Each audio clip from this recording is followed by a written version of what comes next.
Beragam informasi terkini kami hadirkan tiada henti. Simak tribunpekanbaru.com.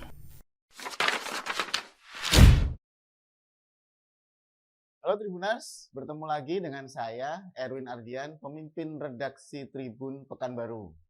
Kita bertemu dalam acara Hot Topic. Hari ini Tribuners, kantor Tribun Pekanbaru kedatangan tamu istimewa. Dia adalah Bupati Siak, Dr. Afni Z, yang pagi-pagi udah mampir ke kantor. Bu Afni, terima kasih banyak. Waalaikumsalam. Afni Z, kok Z-nya nanggung banget? Z apa itu, Bu? Iya, saya juga ini juga kesel juga sama ayah saya. Kan saya lahirnya kan di dukun, Mas, ya. Di dukun? Dulu nggak ada dokter kan. Ya, jadi kan saya lahir itu nggak ada punya akte lahir saya baru diurus belakangan kan.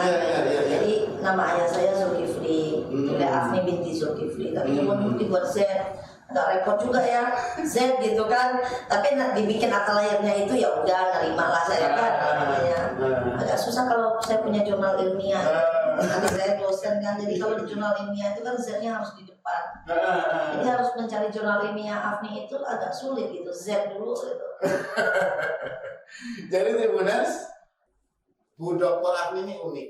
Beliau adalah orang pertama kelahiran Siak yang menjadi pemimpin tertinggi di Kabupaten Siak, dan perempuan lagi. Ya Bu ya, tadi cerita sedikit lahirnya di dukun, di kampung di pinggir sungai Siak. Boleh cerita dikit dong?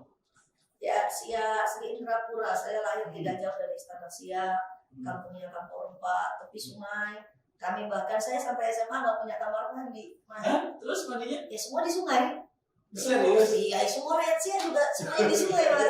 Bukan sesuatu yang something spesial, karena memang kita semua anak Siak itu, yang asli Siak, kita itu semua aktivitas kita di sungai.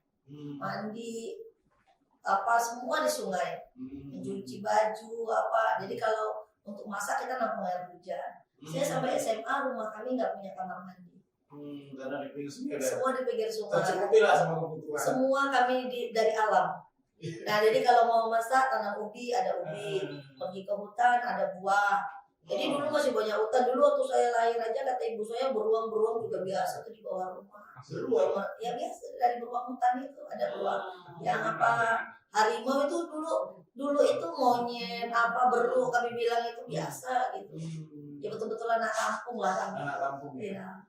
Tapi kan Siak kan juga punya tuah, Mas. Kalau dulu kita mandi di sungai, dulu kalau anak biasa kan peta umpat gitu biasa. Kalau kami peta umpatnya di sungai. Jadi nyelam di sini timbul di sana gitu. Dan kami nggak takut ada buaya kan, karena kami yang meyakini sungai Siak tidak akan mengambil budak Siak, kami cakap. Gitu ya? Ya, ada. Berarti mahir berenang, Bu? Anak Siak nggak pandai berenang, nggak anak Siak namanya, Mas. Anak Siak harus pandai berenang. Ya kan? Adik kami dari umur 3 tahun 4 tahun udah bisa berenang. Udah biasa, udah semua aktivitas di sungai. Terus gimana ceritanya, Bu? Singkat aja mungkin. Anak dari pinggir sungai, dari warga biasa aja, warga kampung. Ya. Saya dengar kalau lihat profilnya itu luar biasa. Ibu jadi wartawan, kemudian pernah di kementerian ya, jadi staf di sana ya. Ya, staf kementerian ya. Kemudian sekarang jadi bupati, itu ceritanya gimana, Bu? Ya nggak tahu, jalan Tuhan aja yang pada bawah ya. Tapi saya dulu kan, itu saya bilang soal tuah sungai Siak kan. Saya kan bupati pertama nih kelahiran Siak gitu. Dulu kan kami hidup dalam kemiskinan yang luar biasa. Ya dulu ayah saya awalnya kerja di perusahaan karet. Tapi begitu perusahaan itu dijual ke orang, ayah saya di PHK. Jadi ayah saya tuh udah dari tahun 90 itu udah nggak kerja. Ibu saya ngambil alih ekonomi dengan jualan lontong sayur. Makanya kan sering tuh dibilang saya anak penjual lontong kan. Saya kan jadi hidup dalam kesusahan itu kan. Terus saya juga tulang punggung keluarga. Jadi ibu saya juga kerja, saya bantu ibu saya sama adik-adik kami jualan kecil-kecilan. Es gitu deh, es keliling gitu. Es plastik gitu. Iya, saya ngikat es itu, saya jago loh Mas ngikat es itu. Karena kalau hari Senin itu tangan saya pasti kuning tuh Mas, pasti kuning karena kan bumbu lontong. Bumbu lontong sayur itu kan sama ibu saya diracik sendiri. Dan saya kan harus bantu ibu saya kan. Saya kan Ya, anak ya. perempuan satu-satunya di keluarga. Nanti kalau pergi sekolah tuh, saya di SD 02 tuh Kampung Dalam, sebelahnya istana tuh SD saya. Nanti sebelum berangkat sekolah saya nitip es dulu di pasar. Nanti pulang sekolah diambil. Kalau esnya nggak laku, nggak masih banyak, saya keliling dulu jualan es dulu gitu. Ya, jadi kesusahan hidup itu, tapi kami bahagia-bahagia aja ya. Kami diajari sama orang tua tetap bersyukur sama Allah, kami bahagia-bahagia aja. Ya kodorongannya kan dulu kan saya sering ya melihat kayu-kayu kami itu dibawa lewat sungai ya Mas. Ya. Kayunya gede-gede, Kayu susah, gelondongan. gelondongan nggak bisa dipeluk. Dulu itu sudah ada Siak Raya itu timber itu perusahaan kayu terbesar dulu di Asia. Oh, Dulu ya. perusahaan dari asing atau dari Indonesia? Saya nggak tahu juga pemiliknya siapa ya. Ya. Pasti orang kaya lah ya. Kita nggak Ya, tahu ya, dari ya. mana sekarang berada di Iya. perusahaannya ada, tapi kami dengan masyarakat di sekitarnya hidup dalam kemiskinan. Saya bahkan SD, RCTI udah lahir tuh. Kami masih belajar pakai lampu minyak, Lampu. lampu minyak, lampu apa? Lampu Belum ada tembok. listrik? Belum ada. Kami mungkin tetangga kami yang mampu sudah punya listrik, tapi kami belum. Jadi kami masih duduk dari lampu minyak naik jadi lampu semprong namanya, lampu yang dipompa itu. Petromak pakai kaos kaki yang dibakar itu. Sekarang udah lancar. Ya, kami masih merasakan itu. Siak juga Gelang Gulita, masih kecamatan kecil Istana dulu masih jelek sekali, kotor segala macam, malah kambing kadang masuk juga. Karena kan nggak ada yang ngurus dulu Istana itu kan masih Terus dari lihat kayu itu? ya lihat aja itu dulu sempat kesel kan. Kenapa ya mereka itu perusahaan besar tapi kami hidup dalam kemiskinan. Saya sampai bilang, cobalah kalau saya punya kekuasaan, saya ingin tahu kemana sih kalian bawa kayu-kayu kami ini, kemana sih uangnya, kenapa kalian nggak bisa bantu kami gitu. Ternyata tua sungai, saya bilang tua sungai. Dalam hati saya ngomong gitu, siapa nyangka 20 tahun kemudian saya jadi satu-satunya anak Riau yang jadi tenaga ahli Menteri Kehutanan. Yang saya akhirnya tahu akses kepada, bahkan saya kenal dengan pemilik-pemilik perusahaan-perusahaan kayu itu. Bahkan saya sering ikut Bu Menteri pada konferensi-konferensi internasional di beberapa negara. Saya diskusi dengan owner-ownernya. Jadi ketika ya pada akhirnya oh begini. Jadi pada akhirnya sampai pada satu titik saya melihat bahwa saya kan bukan orang politik, tapi tidak ada cara di negara demokrasi untuk kita bisa menyuarakan keadilan untuk rakyat itu. Salah satunya itu adalah lewat politik. Kalau cuma mau demo-demo aja, mau sampai kapanpun demo, nggak efektif. Saya kan ingin ada perubahan gitu. Kalaupun tidak bisa di masa saya, minimal tapaknya dulu yang saya buat. Gitu. Makanya kemudian saya berpikir, ya udah deh, gimana kalau saya aja jadi calon bupati gitu waktu itu. Ya, cuman kan tapi kan partai belum ada waktu itu. nggak ada. Saya kan udah juga bukan ini kan. Cuman kan waktu itu ditawari. Saya kan backgroundnya jurnalis tadi saya bilang 2010 sampai 2015 saya jadi jurnalis. 2007 sampai 2015 8 tahun tuh dari wartawan biasa sampai pemimpin redaksi. Nah habis itu saya juga dosen di 2015 saya SK dosen saya keluar di Unila Fakultas Ilmu Administrasi. Nah sembari itu kan saya diminta jadi tenaga ahli Menteri Kehutanan. Nah semakin tahu nih Mas, jadi pengalaman menjadi jurnalis bertambah dengan pengalaman menjadi akademisi, bertambah dengan pengalaman menjadi kerja di pemerintahan, yang mana Bu Siti Nurbaya, Menteri Kehutanan masanya, beliau itu sangat terbuka dengan kritik gitu loh Mas. Jadi saya itu jadi tenaga ahli itu bukan untuk memuja-muji, bukan untuk, jadi Bu Siti itu tidak meminta saya memuja-muji, justru harus kritik, tapi kritik yang bersifat konstruktif, kritik yang kamu boleh kritik tapi solusinya menurut kamu apa? Misalnya saya bicara tentang karhutlah, versi saya Bu Menteri, solusinya adalah kita jaga gambut kita. Solusi saya Bu Menteri, harus ada keadilan untuk rakyat kita di luasnya HTI yang begitu banyak ini. Harus ada hak-hak masyarakat juga. Jadi akhirnya saya berpikir, udah deh saya aja. Cuman waktu itu kan gini ya Mas ya, stigmanya kan siapa sih Hafni gitu, mau maju jadi calon bupati, nyalek nggak pernah. Dulu pernah Mas mau nyalek, tapi kan nggak jadi. Saya pikir ngapain saya habiskan uang nyalek gitu kan. Ya udah deh, Saya cuma mau pulang, saya bilang kalau saya calon bupati. Wis, standarnya tinggi Iya, banget. standarnya langsung tinggi gitu kan. Terus saya cuma mau, ada yang namarin, gimana kalau wakil dulu? Enggak lah, kalau wakil mending saya di Jakarta untuk bantu Sia, saya bilang.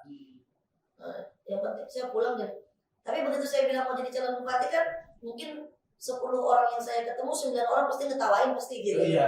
Modalnya apa gitu? Modalnya apa? Partainya mana? Hmm. Habis itu siapa kamu gitu? Nah, Orang kan pasti iya.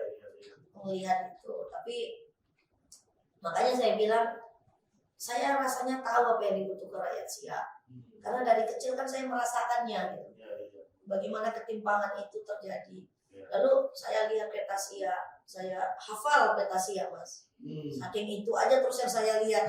Dari satelit saya lihat kampung saya. Ada teknologi baru di kementerian yang saya cari, pasti kampung saya. Coba lihat Siak. Ada kebijakan saya pasti coba di Siak. Panggilan ya, karena saya karena lahir di Siak gitu. Tanah Siaknya yang memanggil gitu kan. Jadi setelah kita lihat Siak ini lebih besar kawasan hutannya daripada APL-nya. Maksudnya? Lebih banyak kawasan hutannya. Kawasan hutan itu kan yang sudah terdaftar itu ya, Mas? Iya, yang sudah terdaftar. Jadi dan yang paling besar itu HTI, Mas, hutan tanaman industri. Artinya tanah di Siak dari 800.000 kilometer persegi itu sudah tidak dimiliki orang Siak, tetapi dimiliki oleh pengusaha-pengusaha yang mungkin mereka tidak pernah menginjakkan kaki di Siak. Mungkin ya. Ini Gitu. fakta yang menarik ya, Pak Bulas. Iya. Ternyata dari 800.000 kilometer persegi tanah Siak, mungkin warga Siak hanya berapa persennya ya? Kami paling di bawah 20%. Di bawah 20%. Karena kan pembagiannya 44% itu HTI. Habis itu kawasan hutan itu kan dibagi-bagi, Mas. Ada hutan produksi. Hutan produksi kan HTI. Ya. HPT itu masuk Ya. juga di situ tuh. Ya. Nah, HPK dulu kan hutan produksi itu kan dibagi HPT, terbatas, ada konversi kan gitu-gitu. Tapi sekarang sebutannya hutan produksi aja. Kalau hutan HTI itu perusahaan, Mas. Lalu ada kawasan hutan lindung, hutan konservasi, hutan lindung. Kami kan menjaga Jiam Siak, Taman Nasional Zamrud, Tahura, Minas. Nah itu kan udah nggak bisa diapa-apain tuh, nggak boleh tuh kita ganggu-ganggu kawasan hutan itu. Itu luas-luas, Mas. Nah itu bisa ini sendiri belasan persen sendiri. Nah APL kami yang cuma nggak nyampe tadi 30-an persen, itu dikurangi lagi dengan HGU kan, izin perkebunan. Izin perkebunan juga belum tentu ownernya orang Siak. Gitu, bukan juga pribumi, coba Mas. Jadi nanti itu HGU yang pakai izin. Bagaimana dengan, mohon maaf, cukong-cukong HGU yang perkebunan tapi tidak berizin, itu banyak juga di Siak, Mas.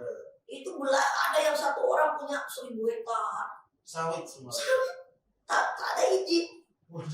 Jadi akhirnya penduduk Siak ini kan pasti terus bertambah, Mas. Menikah, punya anak, pasti bertambah. Hampir 1,5 juta hari ini penduduk Siak, 430.000. Dan saya yakin dalam waktu kurang dari 5 tahun ini akan terus meledak di pertumbuhan penduduk kan. Karena ada tambahan lagi orang datang, orang istilahnya manusia kan berkembang biak juga. Mereka punya keluarga, punya anak, gitu kan? Di mana ruang hidupnya, Mas? Kalau seandainya komposisinya seperti ini, ruang hidupnya di mana? Orang butuh, mohon maaf, Mas, saya waktu kecil. Kalau saya kepikiran, nanti saya mau jadi calon bupati. Kalau saya udah pikir, karena apa? Dulu saya merasakan betul, Mas, menjadi orang miskin di Siak. Yang bisa kami andalkan itu adalah tanah pekarangan kami. Disitulah ibu saya, ayah saya menanam kangkung. Kami bisa makan sayur. Nanam kacang panjang, kami masih bisa makan sayur. Ayah saya ikan kami masih bisa mancing. Lalu ubi kami bisa tanam. Ubi dipotong-potong sama ibu saya dibuat kerupuk cabai, kami jualan. Kerupuk cabai juga. Tapi bagaimana hari ini kami hanya tinggal satu tuh tanah kami di Siak, tanah tempat orang tua saya sekarang nih. Kami cuma punya satu. Bagaimana dengan anak cucu saya nantinya? Bagaimana dengan anak cucu Siak yang dia lahir tidak punya tanah orang tuanya? Sementara mau beli udah habis. Udah ada lagi, Mas, hari ini cari tanah di Siak tak ada. Beli sawah juga harganya udah luar biasa. Hari ini lahan pertanian yang harusnya 5.000 hektar yang dekat Bunga Raya, udah jelas tuh di tahun 80 itu dibikin sama pemerintah di masa Pak Soeharto waktu itu. Harusnya lahan pertanian udah berubah juga jadi HGU dan HTI. Buktinya. Iya.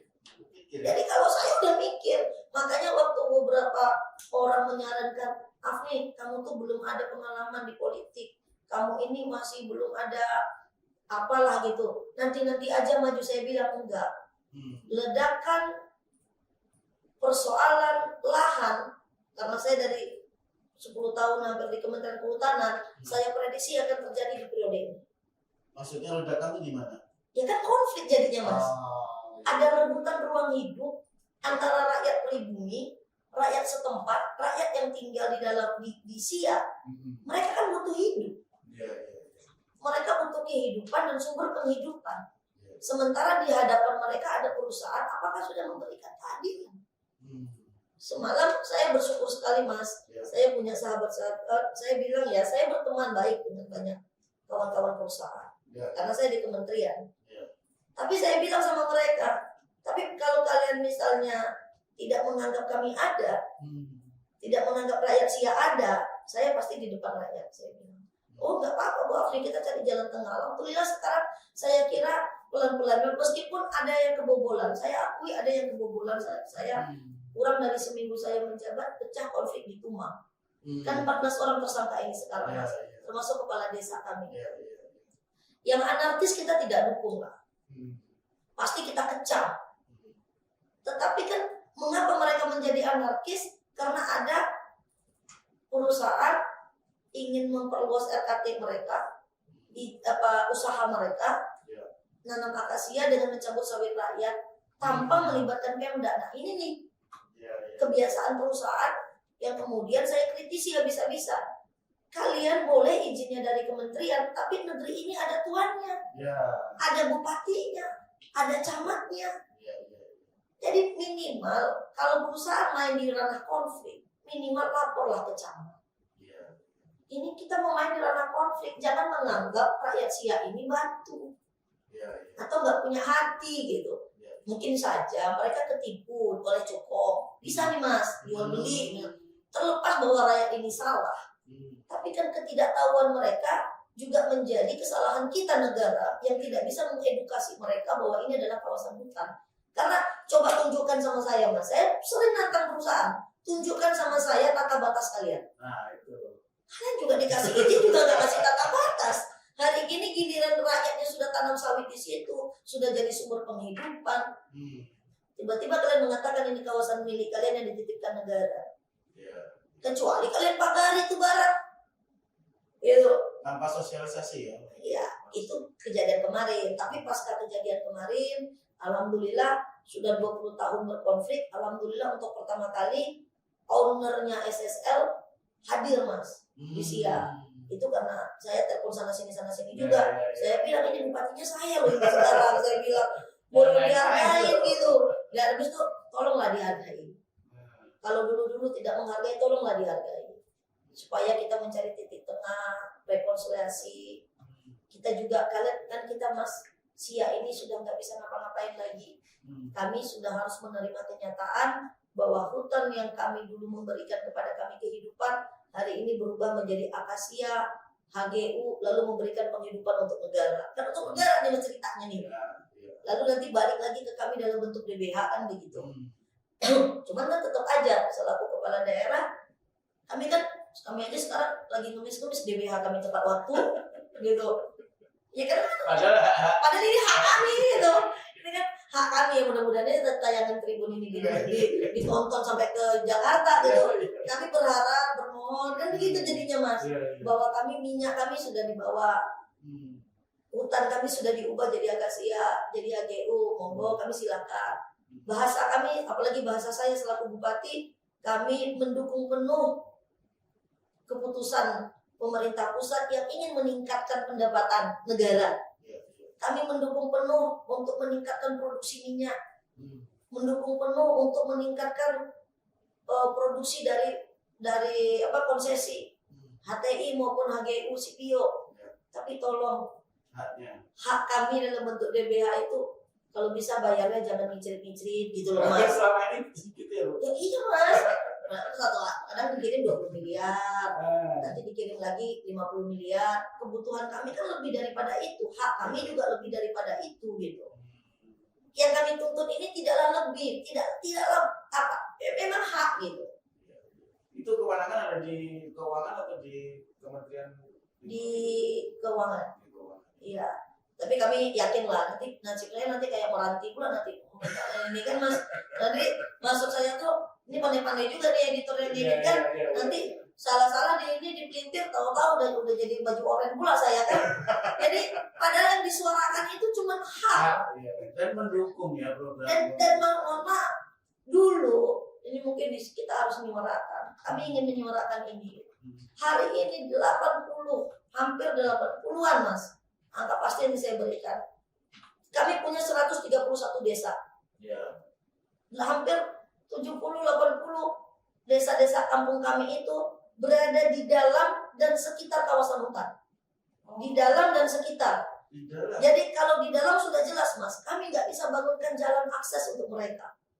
Jadi hari ini Indonesia mau merdeka 80 tahun, puluhan ribu rakyat Siak belum merdeka merasakan aspal. Karena nggak punya akses. Nggak boleh kan? Kan kawasan. Loh itu dulunya bagaimana mereka bisa tinggal di dalam? Ya kampung. Oh duluan mereka Ya sebenarnya. duluan dong. Oh. Jadi yang kasihan lagi itu yang contoh di Kandis. Tapi nggak usah di Kandis, di Tumang juga, di daerah Siak sana juga. Duluan kami lah. Duluan kampungnya gitu. Di Kandis itu ada sekitar 4 desa, Penjinggo Pulo, Bekalar, ada kampung yang orang-orang Jawa itu. Hari ini kita mau akses ke sana harus lewat jalan perusahaan. HGU. Nanti belok ke kanan kita kena tabrak ATI. Gimana kita mau bangun? Kami dari Siak nih hari ini saya bilang sama Pak Wakil, Bang, saya bilang kita tak usah lagi bangun gedung-gedung. Udah cukup banyak gedung-gedung yang ada aja banyak isi hantu saya bilang. Tak usah lagi kita bangun gedung. Tak masalah orang tidak melihat kami tidak membangun yang mercusuar, tapi kami ingin mengantarkan kemerdekaan, merasakanlah rakyat yang di ujung-ujung kampung itu merasakan aspal gitu. Tapi persoalannya kami nggak bisa ngaspal karena itu kawasan. Ya, itu jalan keluarnya gimana? Ya harus izin dari kementerian. Oh. Makanya saya nggak tahu ya. Saya bilang saya juga mohon maaf Mas. Saya juga nggak terlalu bercita-cita 2 periode. Makanya saya nggak terlalu politik itu bukan passion saya. Saya ingin pensiun itu boleh tanya sama suami saya. Saya mau pensiun jadi jurnalis keliling dunia nulis. Wah, asik juga. Itu passion saya. Passion saya itu jurnalis. Jadi begitu masuk dunia politik, apalagi terus tahu kodar Allah jadi bupati, saya itu cuma balik lagi. Tidak mungkin Allah menempatkan saya pada jabatan ini kalau Allah tidak yakin bahwa saya mampu untuk bertugas di sini. Sekarang sudah ada 3 kepemilikan pada hamparan lahan masyarakat KPL, HGU di Perkebunan Pertanian, HTI di Kementerian Kehutanan. 3. Oke kita fine, kita jadi tetangga yang baik gitu. Tapi ternyata enggak juga. Air yang harusnya datang dari Tuhan dari Jiam Siak, kemudian disekat-sekat di dalam kanal, katanya untuk menjaga gambut, ujung-ujungnya petaninya nggak dapat air. Terus kita disuruh pompanisasi di bawah, disuruh nyedot air Sungai Siak yang pH-nya tidak cocok untuk lahan pertanian. Ya, sampai kapanpun kita nggak bisa swasembada dengan tipe seperti ini. Alhamdulillah kami bersyukur. Kemarin kami bertemu Pak Menteri Pertanian, kami dapat dukungan. Kami pergi ke Menteri Kehutanan lewat Pak Sekjen, kami mendapat dukungan. Alhamdulillah perusahaan juga, ya Bupati kami siap. Saya minta long storage namanya, jadi semacam waduk, embung yang lebih besar, long storage untuk airnya terkumpul dulu, baru kita berbagi secara adil. Perusahaan oke untuk menjaga gambutnya tetap seperti amanat PP 57 0,4. Tapi juga tolong jangan hanya di kanal kalian, karena perusahaan kan bukan hanya untuk jaga gambut, tapi kan untuk bisnis mereka itu bawa kayunya kan dilangsir lewat air. Tapi pasalnya itu air dari Tuhan yang sama, gitu. Air yang harusnya sampai ke petani, gitu kira-kira. Jadi saya kira, alhamdulillah sih Mas, saya melihat pemerintah pusat sekarang ya, menteri-menterinya juga open gitu. Bagus lah ke rakyat itu bagus, ke pemerintah daerah juga memberikan ruang untuk kami kepala daerah lah untuk bisa menyuarakan seperti ini. Makanya saya kemarin keliling kan ke beberapa kementerian gitu untuk bisa menyuarakan kepentingan rakyat kami. Nah, ke depan yang akan kami suarakan tetap Mas, karena visi misi kami kan ada 17 program tuh. Program pertama kami kan perjuangan hak hutan tanah masyarakat. Itu utama. Nomor 1. Nah, dulu saya pikir jadi bupati saya cukup ngurusi kepentingan rakyat ini. Ternyata jadi bupati kan nggak itu aja kerjanya Mas. Ngurusi, ya itu tadi kan tunda bayar, utang-utang, gaji, bahkan urusan orang cinta-cintaan cerai juga bupati yang tanda tangan rupanya kan. Saya kan baru tahu nih. Ya Allah, saya bilang kan nih. Makanya saya bilang saya belum terlalu happy jadi bupati dengan kondisi rakyat Masih kami. proses adaptasi. Ya, jadi mengapa saya tidak bahagia? Karena saya melihat saya belum mampu membahagiakan rakyat Siak. Dengan kondisi yang seperti ini butuh waktu Mas. Makanya mungkin di masa saya, kawan-kawan jurnalis, masyarakat akan mendapatkan kebijakan-kebijakan yang tidak populer. Saya harus berani mengambil keputusan itu. Karena kalau tidak, kita membiasakan dengan keputusan-keputusan lama yang memanjakan, dalam arti memanjakan, dalam contoh anggaran aja Mas. Anggaran kami itu, mayoritas itu ya banyaknya untuk belanja-belanja yang tadi saya sempat bilang yang agak aneh-aneh tadi itu dan agak berlebihan. Tapi kan tidak semua pemimpin berani mengganggu periuk nasi orang. Misalnya, mungkin saya harus berani mengambil itu. Demi apa? Demi penyelamatan, karena ada R2, R3 honorer kami yang juga tidak mungkin kami rumahkan. Karena mereka ada yang kerjanya sebagai nakes, ada yang kerjanya sebagai guru. Kita kekurangan guru Mas. Tetapi kan ketimpangannya luar biasa antara gaji pegawai, TPP maksud saya. Kalau gaji kita nggak akan ganggu. TPP dengan honor yang kita... Berapa gaji honor? Yang di bawah UMP lah, saya masa sebut malu pula kan saya kan. Jadi itu yang kami mau. Kami ingin gitu, honorer kami terutama nakes dan guru ini juga merasakan hak-hak mereka itu. Jumlahnya juga banyak. Banyak. Dan nggak mungkin kami rumahkan. Macam mana kami mau kalau kami rumahkan pengangguran lagi, ribuan lagi.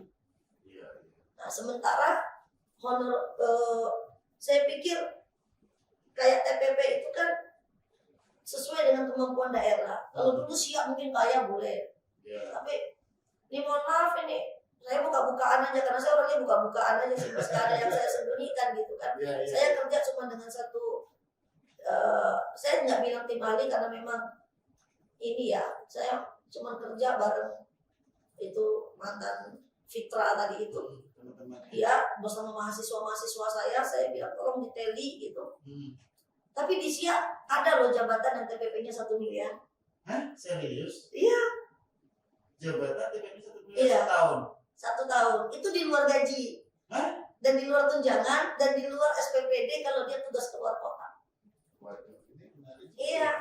Sementara ada guru ngaji, ada honorer yang kerjanya Mas ya Allah gitu guru kan dari jauh gitu mereka datang ngajar cuma berapa itu cuman gajinya ada yang 400.000, ada yang 500.000 gitu. Itu kewenangan itu untuk menentukan TPP itu Bupati. Bupati ya? Makanya sudah saya Nanti potong. berubah ya? Sudah saya potong.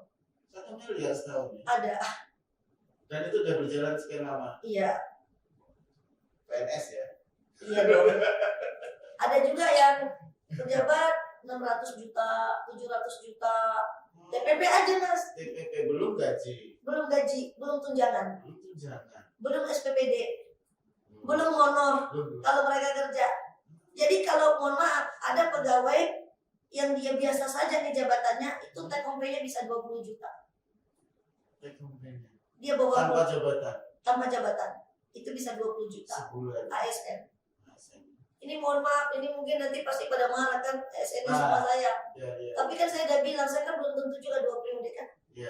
Jadi saya harus berani ngambil keputusan. Apapun resikonya? Apapun resikonya. Demi rakyat dan demi Bupati Siak berikutnya lebih enak. Jadi Tribuners kebayang ya, kalau TPP 1 miliar itu bisa buat berapa guru? Beberapa guru gitu.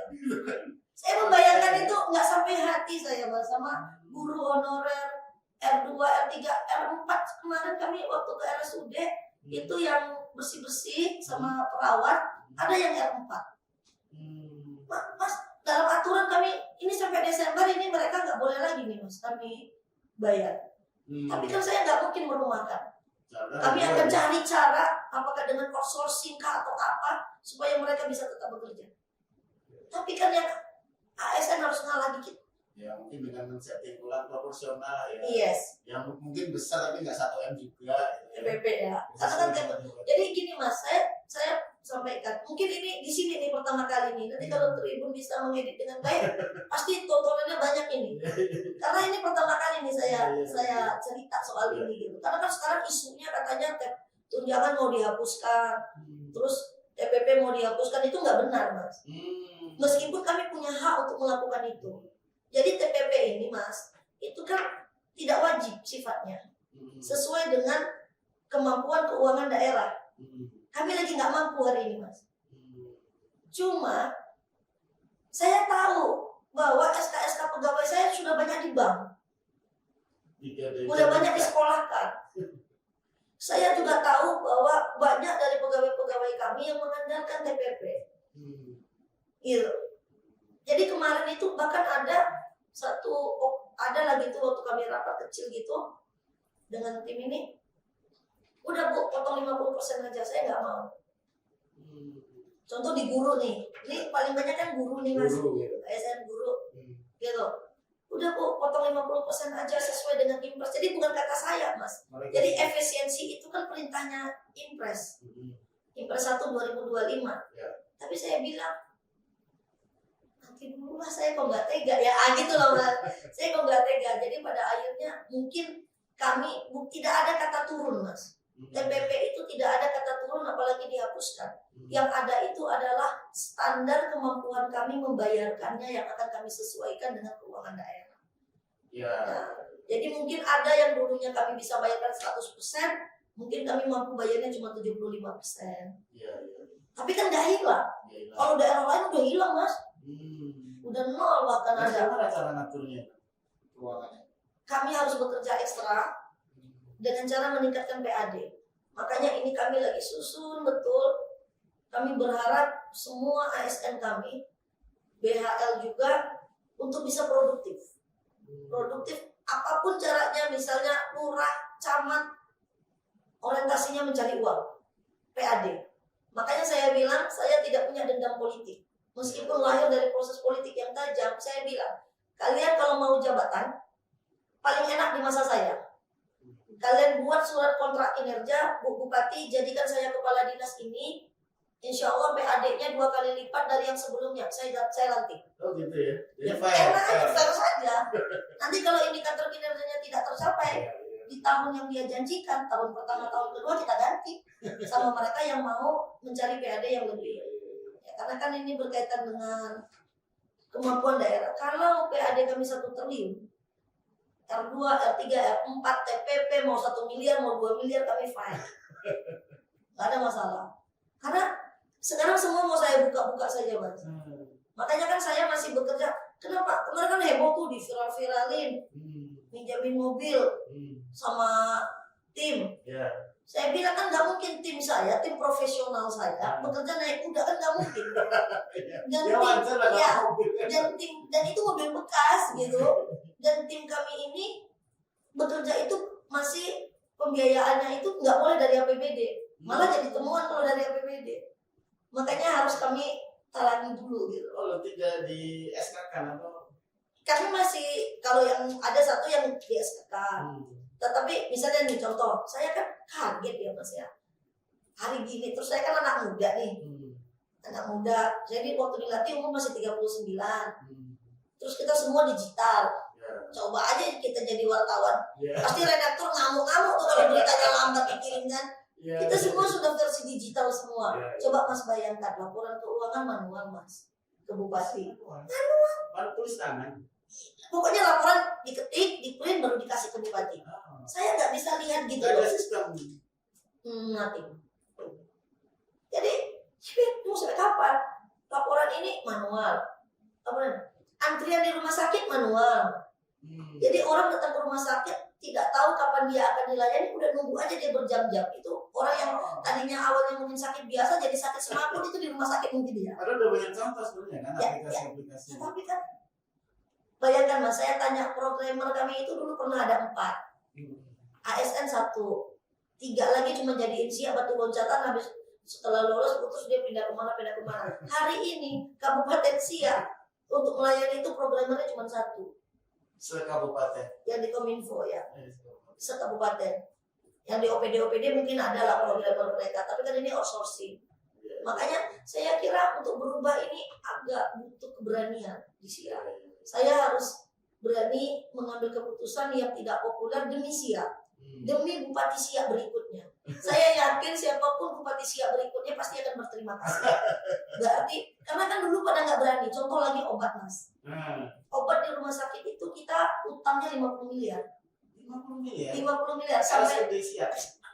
sampai supplier obat kita itu nggak mau lagi ngutangnya sebelum utangnya dibayar. Jadi kan saya heran ya, itu kenapa orang kalau berobat ke rumah sakit selalu katanya obat tidak ada. Rupanya itu masalahnya, utang yang menumpuk, yang tidak terbayarkan gitu. Pakai BPJS. Iya kan BPJS, semuanya kan gratis nih. Iya. Tapi kan utangnya kan itu yang kemudian harus kami ubah. Caranya itu ya janganlah 1 kali 6 bulan. Kalau 1 kali 6 bulan ujung-ujungnya kan ada obat yang expired yang kemudian terbuang begitu saja. Setiap butirnya kan uang rakyat, kami bilang. Ini polanya lagi kami ubah. Nah, tapi ada lagi yang lebih miris lagi, itu yang pasien umum. Pasien umum di Siak ini kan juga hari ini kan bayarnya sedikit, obatnya kan tetap gratis. Sementara obatnya ada yang 1 juta, apa jadi banyak yang harus di. Tribuners, seru banget ya ngobrol dengan sosok muda ya, Ibu Dr. Afnis ya, Bupati Siak yang baru berapa bulan itu? 2 bulan. 2 bulan kurang lah. Baru 2 bulan ini dilantik menjadi pemimpin tertinggi di Kabupaten Siak. Menarik banget tadi, banyak fakta-fakta yang menarik yang belum pernah kita dengar ya. Misalnya dari semua tanah di Siak 80% bukan orang Siak. Menarik juga. Kemudian tadi ada TPP di Siak. TPP itu kalau teman-teman belum tahu tunjangan. Apa tuh namanya tuh? TPP ya. Saya juga nggak hafal ya. Tunjangan PNS lah ya. Pokoknya itulah sebelum Setahunnya ini bisa 1 M. ada jabatan yang Ya, segitu. ada orang yang dapat 1 M setahun. Sementara gaji guru honorer masih rendah Di banget. bawah UMP. Nah, mudah-mudahan ya berangkat dari fakta-fakta ini, semangat yang masih fresh gitu ya, siap menjadi lebih baik lagi. Amin. Kita tunggu nanti perkembangan berikutnya, Tribuners, jangan bosan-bosan ya. Kita nanti bakalan ngobrol-ngobrol terus sama Ibu Afini karena menarik nanti diikuti. Apa yang sudah dilakukan setelah ini baru 2 bulan, nanti 5 bulan, setahun, apa sih perbedaannya Siak yang dulu dengan sekarang, dengan semua yang diungkapkan tadi. Bu Afni, terima kasih Terima banget kasih. udah berbagi dengan Tribuners. Semoga apa yang kita obrolkan ini menjadi inspirasi buat kita semua, juga buat daerah-daerah lain yang pasti punya problem-problem yang sama. Dan yang pasti Tribuners, sampai ketemu lagi dalam Tribun Topik, gebrakan sang pemimpin dengan narasumber-narasumber yang lain dan cerita-cerita yang menarik. Terima kasih Bu Afni sekali Terima lagi. kasih juga. Jangan bosan-bosan, nanti kita bikin podcast lagi ya. Terima kasih. Boleh di Siak mungkin ya. Boleh. Tapi ini menarik loh. Nah, Harus ini karena memang baru pertama saya. iya. Karena lagi pada nunggu informasi soal TPP kan.